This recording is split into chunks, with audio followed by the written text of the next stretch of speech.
Hey Muffins, it's your girl Mo. And welcome back to another episode on Confident Closet with Mo the Muffin.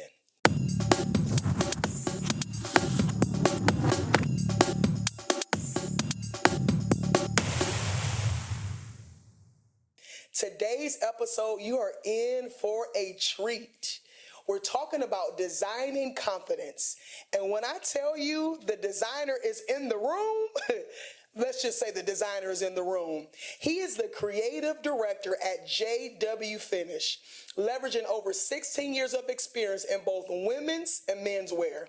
As an independent entrepreneur, he combines his passion for the sewing machine with collaborations that showcase a broad perspective on fashion.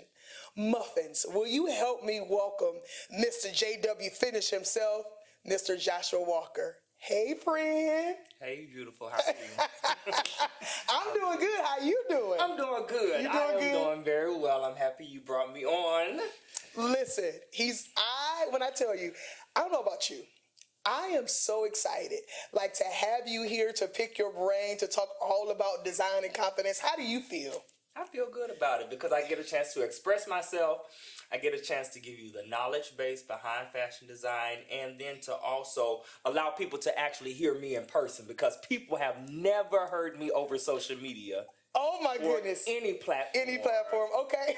You're right. In person. Honey, history in the making. That's what's happening right now. Okay. Absolutely. I am excited, and thank you for saying yes. I'm excited to dive into this episode, but one of the things I do for all of my guests, I call it an icebreaker question. I want to know that, or I want you to tell me that if you had to give your designs a muffin flavor, what would that flavor be? That muffin flavor would actually be red velvet. I love me a good red velvet. Shout out to you, mama. Mm-hmm. Reason? Yes, definitely. Definitely. He had my mama's red velvet cake. Reason why is because red velvet is very rich. It has a texture to it that is very different than a normal muffin.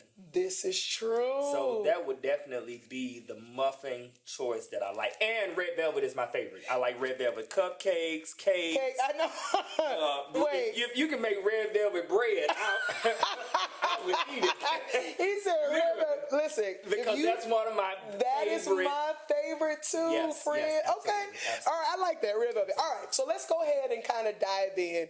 Kind of tell us a little bit about you, your upbringing, like where you come from. Who is Joshua Walker? So, Joshua Walker. Okay, friend. It's a safe space. Go ahead. It's a safe space. It's a safe space. So, Joshua Walker is actually known back home as Bam Bam. Bam Bam. Okay. Reason why is because I used to be very addicted to bananas as a child. Really? And so the nickname that my grandparents, my family, and back home in Mississippi, they would call me Bam Bam. Bam Bam. Okay. So that's who I actually That's who you am. Okay. And to this day, I'm still a fanatic and fan of bananas. Like, that's one of my favorite treats. I eat bananas all day long. Really? Literally. Okay. But to just go through history and to know who I actually am, I'm originally from Greenville, Mississippi. Very southern. Country boy. Country boy. You would hear it in my entire conversation. Yes. That I tried to talk a different dialect. It doesn't always work. Okay. But you do get Joshua Walker, and it's the pureness of me. Okay. Being back home from Mississippi, definitely high school graduate, college educated, because I went to the University of Memphis, Tennessee. Okay. Where I studied business administration. Further along, 2010, after graduating, I decided to move to Chicago because I had this thing where I wanted to be a fashion designer. Okay, nice. So, moving to Chicago in 2010, I was accepted to the International Academy of Design and Technology. Oh, yes. Where I pursued fashion design, but minored in graphic design. Even though I never touched it, I'm still gifted in that talent. Okay, come on, gifts. So fashion has been like that biggest point of who I am today.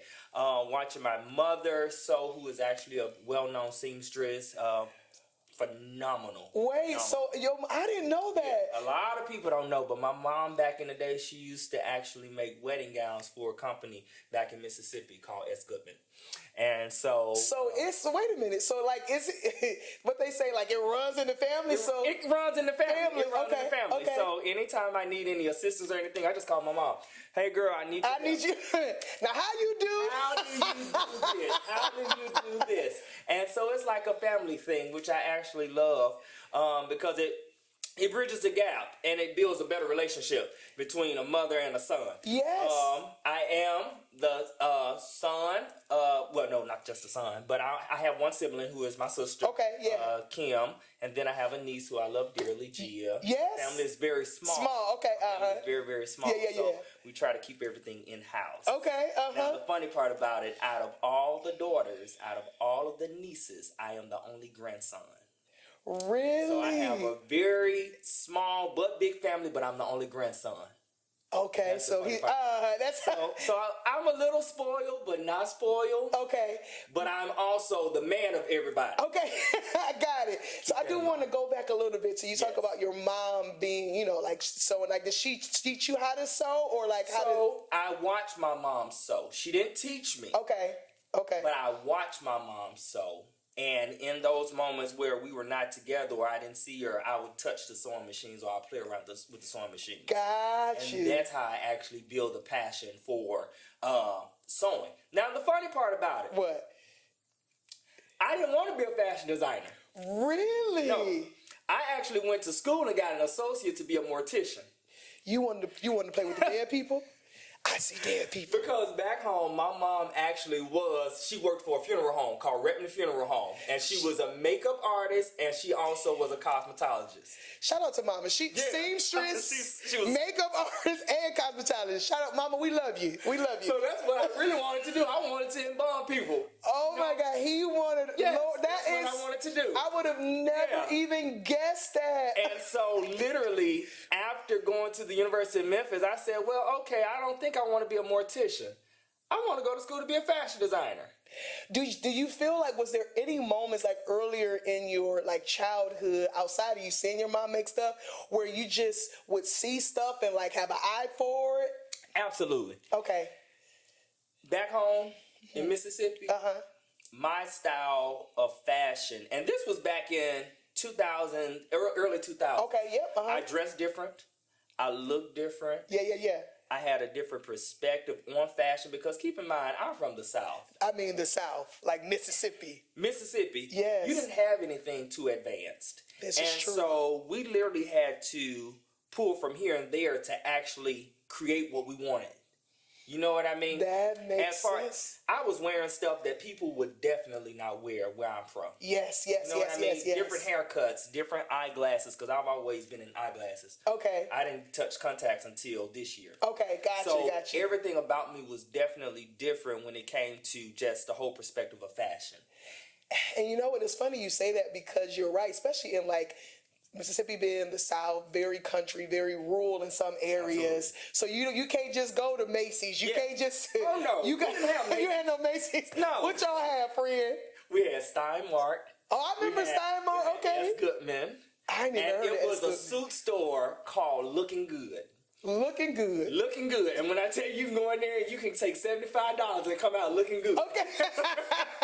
That you could do back home in Mississippi. And so I didn't really advance my perspective of fashion, even though I had it as a child. Yes. I didn't really advance to what I wanted to be until I moved to Tennessee. Gotcha. So you went from Mississippi Tennessee, and then Chicago, and now to Arizona. Ooh, he'd have been kind of world traveler, huh? Yeah. You've been traveling the world. So I know that you kind of talked about like seeing your mom and you have that love for fashion. Now let's kind of fast forward a little bit to like when you really dove into like going to school for it and start designing. Do you remember the first time you got your first project or your first client? Like absolutely. Okay, talk to me. I want to hear it. Talk to me. Absolutely. It seemed like you visioning it right now. The thing is, I will never forget it. Okay. I will never forget it. And I always acknowledge her every time someone asks me, how did I get into fashion or who was my first client? Pastor Andrea Hudson. Oh, Bishop William Hudson, his wife. Okay. That was actually my very first client. And the crazy part about it, we'll probably get into this more in questioning, but I started my business while I was in school. Okay. Yep. And the reason why is because I knew the business aspect. I went to school for business administration. Right, yeah. So that was already key. Yes. That wasn't hard to do, but I didn't know the nuggets to build a business in the fashion industry. So Makes that's sense. one thing, and the reason why I went to school for fashion design. Okay. But with Pastor Andrea Hudson, I'll never forget it. I'm a church boy. Yes. Yeah. Through and through. Chicago. I went to Greater Harvest. Shout out to Greater Harvest. Bishop. I was in the choir. I was in the choir. Yes. And so Pastor Andrea Hudson, she came and she preached one of our Women's Day. Okay, because she's a preacher. She's a preacher. And a preacher of preachers. Yeah. And so I was sitting next to my best friend, Eric, and I said, Eric, I want to work with this lady. First of all, her message was very profound. Okay. She's beautiful. Absolutely, yes. She's elegant. Yes. And what won me over sitting in the choir stand was feeling the presence of her spirit. Yes. And it was her smile. And so I told Eric, I said, Eric, I want to work with this lady. He said, give her your business card. After service, I went and approached her armor bearer. Okay. Her armor bearer took my card and I said, I want to work with Pastor Hudson. I'm a designer here in Chicago, still in school, but I want to make a piece for her. And the following week, she gave me a phone call personally. Just that quick, within a week. Just that quick. She reached out to me via phone call, and she wanted me to design something for a live recording that they were doing. This was back in the day. Back in the day, okay. Back in the day. And this, funny part is, this was the first live recording that Bishop Hudson had done in Chicago. Okay. And I created her a leather color block dress. Ooh. And this is when the peplum kind of came into formality. Yeah. And it kind of stepped abroad. And I created the look for her, and it turned out amazing. Okay, good. Then.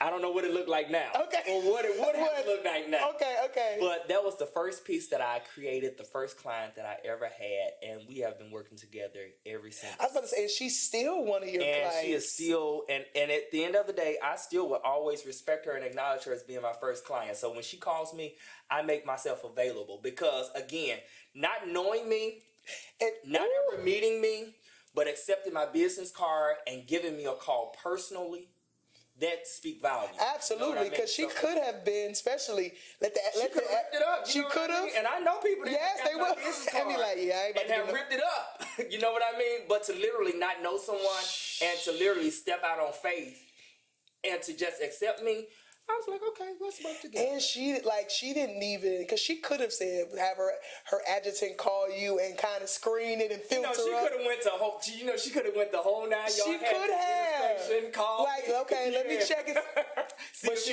See his credentials and all of that. But she literally took the opportunity just to say, hey, I'm going to give this man a try. And she did. And that. Here it is, years later, still giving him a try, huh?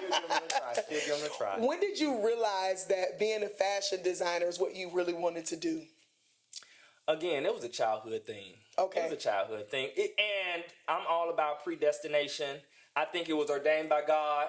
Come on. Because I've always been unique. Yes. You know what I mean? Yes, Even back in my college days, I was on the fashion design team. Okay.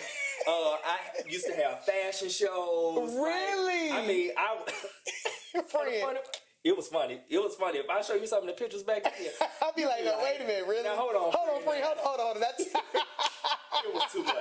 But I knew that I had an eye for fashion. Okay, you know early on. Okay. It was the construction part that I needed to know a little bit more about. Yes. But as far as being a fashion designer, just knowing textures, different things like that, that was a part of me. Got you. Is there something that gives you inspiration for your design? Like, what does that look like when you're designing? What brings your designs inspiration or gives you inspiration? I am a person of structure. Okay.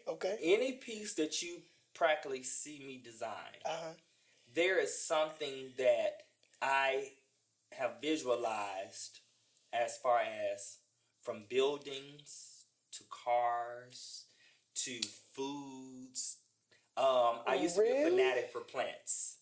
Okay. And my grandmother used to have an elephant plant. Okay, yes, I know what that is. And Yep. so a lot of the elephant plants, they fold over. They do, yep. They fold over. Yep. And so that's how I would always come up with the concept of structuring my peplums and different things. I'm big when it comes to textures. I'm big when it comes to just executing pieces that are unique and different. You know what I mean? So that's how I actually come up with designs and things like that. And my mind is always running. My mind is always running. And I'm glad you said that, but I've never thought about like the structure of buildings or cars that would, you look at that and be like, yeah, I use it as inspiration. Okay. I use it as inspiration. Yeah. You know what I mean? When I was back home in Chicago, my favorite getaway would always be to go downtown. Oh, yes. Because I look at the different builds. How they're building this and how they're building that. And I take that same mind frame and I go back to my studio, and what I do is I take a simple platform. Okay, yep. A simple structure of just fabric, a base, and I build off of that. So that's how I pretty much build my pieces. What's that one piece that you design? Or, it may be probably several, but tell me like a one piece that you've designed and you like, yeah, I was made for this. Like that was that piece where you like, ooh, yeah. I recently worked on a wedding dress. Okay. And it was a 25-year-old reconstruction of a mother's wedding dress. Oh, so okay. So the bride. Okay, gotcha. That I reconstructed for the bride, and it was fully laced. Keep in mind, it was 25 years that this dress had been not pulled out of the garment bag. Ooh. And so the fabrications of this particular product was very delicate. Okay, Lace. It was lace. Yeah. And back in the day, if most wedding dresses were made 25 years ago, they used Chantilly lace and very vintage lace fabric choices. So was it not as thick as it is? So it wasn't as thick. It was more delicate than anything. Okay, got it. And so you can have some fabrications that are thick, but they're still delicate. Okay. So we took this entire wedding dress and we broke it down piece by piece, from bodice to skirt. And once I was finished with it, I said, you know what? If your hands never touch nothing else, this was creative. So let me just share with the viewers really quick. So this was, because you've been here, has it been 3 years? 3 years. Okay. Yeah. So he's been here in the Valley for like 3 years, and I met him many years ago because our sister church is Greater Harvest, where he was, the church he's attended. And I would see his designs from social media. I'm like, oh my God, so good. And I think I remember one time I said, man, I would love to wear one of your designs. And I didn't even know he was moving here. He moved here and he made me the dress for our 10th pastoral anniversary gala.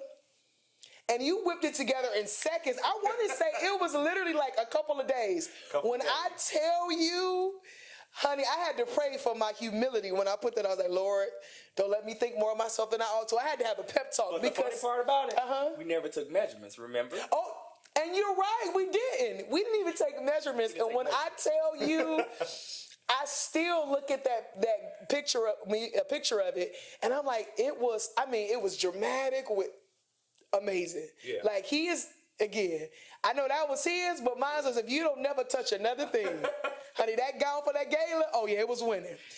Hey Muffins, I really hope that you're enjoying this episode, and I want to keep the episodes coming, but I'm going to need your support. So I'm asking that you partner with Confident Closet and you share a donation. The ways to share donations are on the screen via Cash App, $Confident Closet, or via Zelle with the email address monicaspencer1@AOL.com. Listen, you may say, Mo, I want to sponsor this podcast. We're accepting sponsors. Send us an email at confidentclosetwithmo@gmail.com. I want to thank you from the bottom of my heart for sharing your donation and partnering with us. But let's get back into this episode. Okay, let's kind of transition and let's kind of talk a little bit or focus more on some confidence. Can you tell us how a design can impact a person's confidence? Absolutely. So when I'm designing, I look at the aspect of size. Okay. Which includes your measurements. Yeah. I look at the overall design aspect. Okay. I look at the color choice. Okay. I look at the textural fabrics. Okay. But then also I have created this formality or this mindset now of fashion discernment. If I know it's not for you, as a designer, I'm going to tell you that. I'm going to express my opinion 100%. Okay. Because one thing about me is that when I create pieces, I create it just for you. Yeah. It's custom, huh? Custom. And it's not just, and of course it is custom. Yeah. But I also base my design concepts off of what you or who you really are. Ooh. That's good discernment. That is, and you gotta have it. You gotta have it because you have so many designers out here who are just designing it and they're placing it on their clients or they're placing it on people or allowing stylists to pull it, but have no knowledge of, is this client actually wearing it with confidence? Ooh. And I know, the one thing I absolutely hate to see is to somebody to have on a piece that's been custom or just a beautiful piece and they have no confidence in it. Oh, and you can tell. You can tell. You can tell that they're not owning that garment at all. Owning it. And so again, as a designer, when I am structuring or creating a piece, my opinion counts. It does, and in reality, my opinion counts the most because first of all, I'm the one that's designing it. This is true. Yep. I am using your body measurements, and even though you might like it, what you've sent me, but does that really work for you? This is fair, and I'm glad you said that because some stuff is not for everybody. It ain't for everybody. And that's a tough conversation. I'm gonna tell you one thing that's not for everybody. Well, that's not for everybody. And back in the day, or a few years ago, when everybody used to wear these tutu skirts. Oh, yes. Honey, it was taking over the whole world. Tutu everywhere. Everybody got a tutu on. That ain't for everybody. It's not for everybody. Because you're right. Some people, it doesn't flatter. It doesn't flatter. And although you're smiling, how do you actually feel? That's... Ooh. You know what I mean? So, and a lot of people, they put on apparel or they put on customs, but does it really fit you?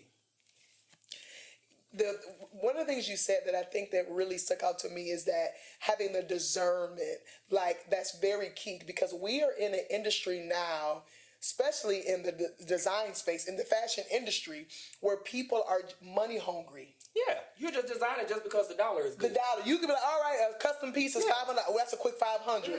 But is that really the garment for them? Is it really the garment for them? Does that really speak for the event? Does that really... And everybody knows I work in the atmosphere of church apparel. Yes. That's not the only thing that I do, but that's the hottest commodity for my business. Right. And that's how I kind of brand myself. Yes. And so when I have all of these first ladies reach out to me, the first thing I ask them is, what do you like about the piece? Okay. That gives me an insight of what your thoughts are. Now, my next question is going to be, or not my next question, or my next statement is going to be, does it really work for you? Gotcha. And where do I see the design going from there? Because you are the designer. Because I am the designer. And the thing is not only do I want you to be satisfied, but I never want to put out bad work. This is true. Because your brand is on the line. Because people will take your $500. They will. You will post that picture. Will somebody actually order from that designer? Based off of the picture that you've taken. You get what I mean? This is true. I always like to ask those type of questions in my consultations, whether they be in person or virtual. Okay. Does it work for me and you? Makes sense. All right, so let's kind of transition a little bit to, and it's a safe space. This a little bit to this is a safe your space. personal life, Yes. all right? Yes. So when it comes to confidence, had there ever been a time that you struggled with confidence as a designer, like in your abilities? Ooh. 85% of my clientele, or let's say 95% of my clientele I've never met. Ooh. That's a lot of people. That's a lot of people. I service a lot of people. Yes. Thank you, God. Shout out to you. Shout out to you. And I thank Him for the ability to be able to do it. Yes. You know what I mean? And so 95% of my clientele I've never met. I've only received a picture. I've only received body measurements. And some people, I don't even receive their body measurements. I can look at a photo. And the thing is that the blessing that God has literally given me is that I'm able to do that. I'm able to look at a picture and determine what your measurements are. That's a gift. And so that's a gift. That's also building confidence, because anytime I'm putting out a product and I've never met a person, only received their measurements, and have designed a particular piece and shipped it to them, and it fits perfect, that's building my confidence. So are you saying... And that's also testing my confidence. I was going to say, so like, how does that, like, have you ever did a design and it didn't turn out the way you did? Absolutely. Absolutely. And I'm not going to lie. Yeah. I'm not going to lie. Yeah, I want you to know what I mean? Because some people will say, ooh, it fit perfect. No, honey, I can tell that sleeve is off. Honey, I can tell that it's too much in the hip area. Yeah. Or I can tell that those darts are not sitting right in that bodice. You know what I mean? So I'm always transparent enough to say, hey, this didn't work for you. Let's revisit it. Yeah. Let's revisit it so that we can construct it the correct way, so that when you receive your next piece, or if you decide to send me that piece back and we reconstruct it, I'm able to do it. You know what I mean? Because sometimes, again, designers would just put it out there, want you to wear it, and just go from there. And so again, those 95%, it tests my confidence weekly. And how do you overcome that? Like, how do you get to a space where you're like, it's not being tested as much as it maybe was at some point? Moving to Arizona has definitely relaxed me. Really? A lot. And this is being transparent. Yeah, it's a safe space. I deal with anxiety. I used to have anxiety very, very bad, to where I was prescribed medication for it. Really? Okay. Because dealing with the culture of people that I work with, it tests your patience, it tests your anxiety, it tests your daily walk. Yeah. And all of that, you know what I mean? Consistent phone calls, text messages, all of those things. So it's a trial and error, but it also, it just kind of puts pressure on Yes, that is pressure. Yep. It's a thing. And it's a thing. I'm able to overcome it, or I have overcame it moving here to Phoenix, because I'm a little bit more relaxed, I'm a little bit more chill, but then too, at the same time, I don't overwhelm myself like I used to. So you have paced yourself more? I have paced myself more, because back in the day, people tell you, back home in Chicago, I used to produce anywhere from like 10 pieces a day. Wow, your fingers. Oh my God. Gotta be numb. Sliding it through I used to do large choirs.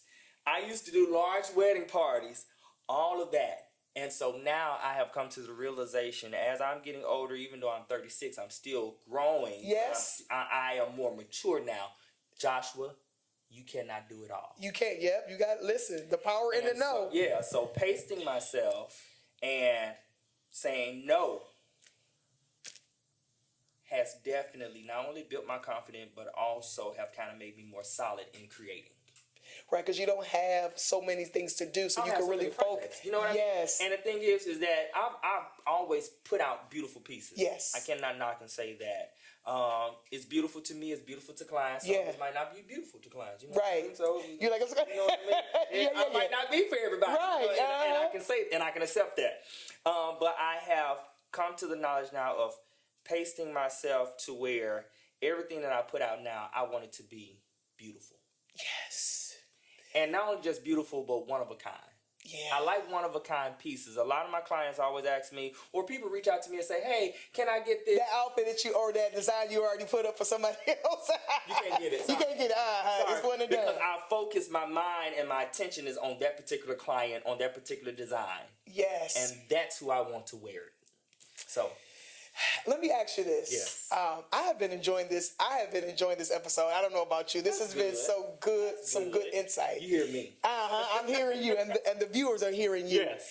If there was a celebrity in the world that if you had an opportunity to make a piece for, who would that person be? Like, who is your person? You're like, oh, if I had one shot, I would love to design for If I had one shot, and the person I would love to design, it's two people. Okay, let's do it. My first would be Erykah Badu. Okay. Yeah. Okay, I can see that because she's very eclectic and She's different. very eclectic. I like that she plays around with textures. Yes, she I like does. that she over accessorized, but not only that, she blends everything together. Yes, it does come together. Yep, It all comes together. Yes. You know what I mean? Yeah. So she would be one. Okay. And my next celebrity would be Avery Sunshine. I love her. I love Avery Sunshine. Oh my God! Listen, Avery, if this come across your feed, we love you. Call me. Call him. Her spirit. I love her. Yes. Her hair, like her lipstick. All of the above. And so both of those. Cause she is she in Chicago? Avery? No, Atlanta. Yes, that's right. When it comes to both of them, they are their own person. They are. Yeah. You know what I mean? And I see a lot of myself in them. Okay. Back in the day, before I moved here, I was a hat fanatic. I used to wear fedoras. He still got a mean hat game. He got a mean hat game. I mean, they will be everywhere.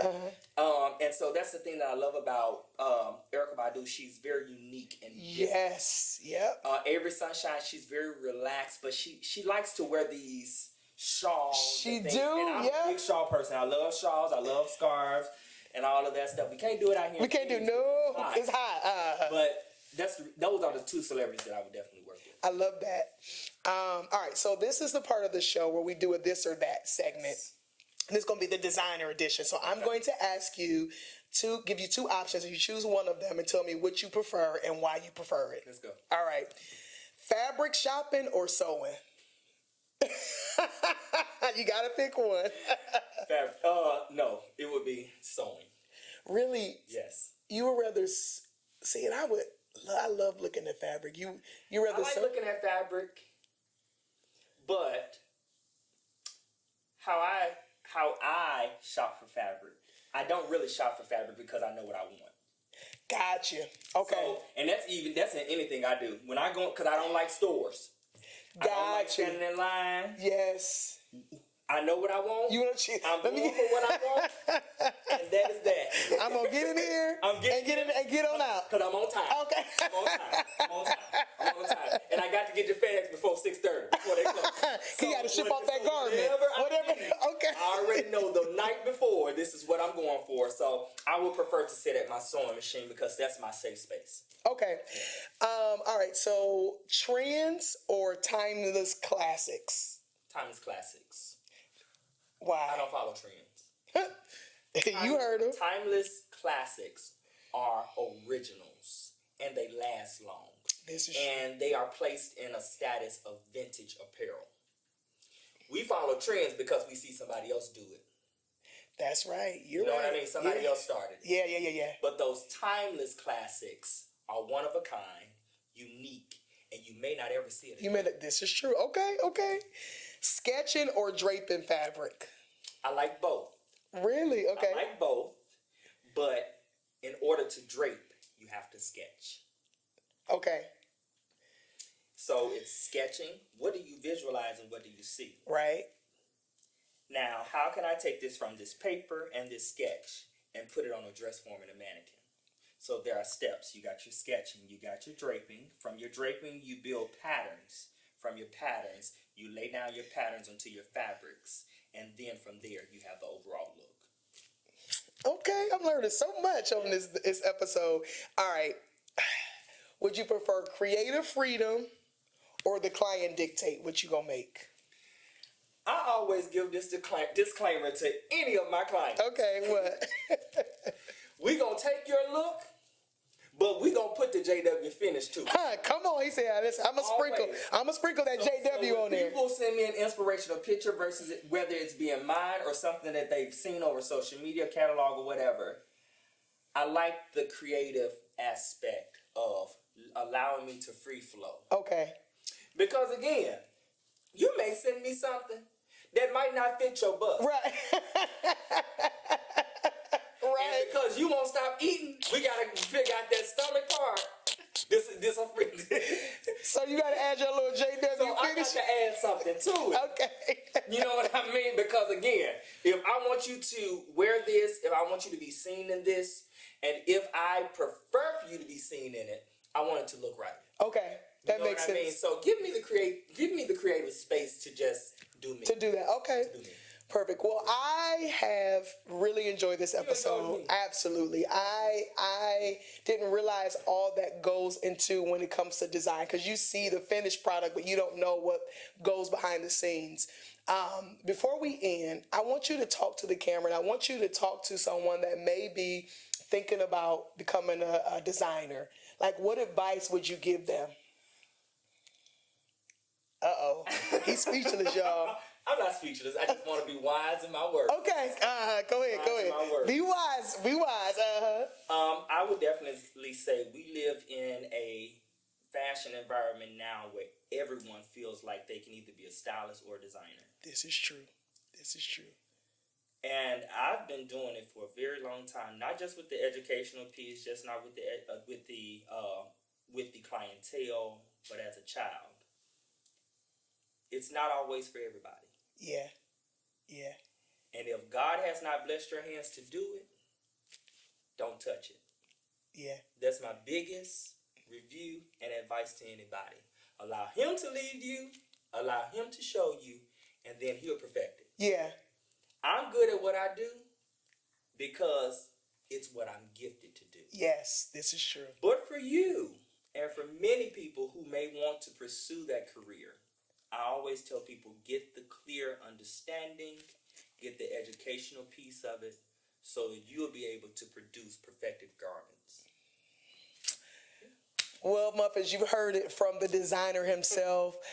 Again, thank you so much for coming. I really appreciate you being one of my special guests on this episode. Of course. I love Muffins. Listen, and I love him too. And her phone is my Mo. Because that's my friend. I, of course, want to make sure that y'all don't forget to tune in next week. We have an amazing show. You're going to be in for a treat. It's going to shock you. So I ain't even going to tell you what the show is about. But if I was you, I would not miss next Friday. As always, thank you so much for watching, supporting. Don't forget to comment, to like, to share, and subscribe. Till next time, I love y'all.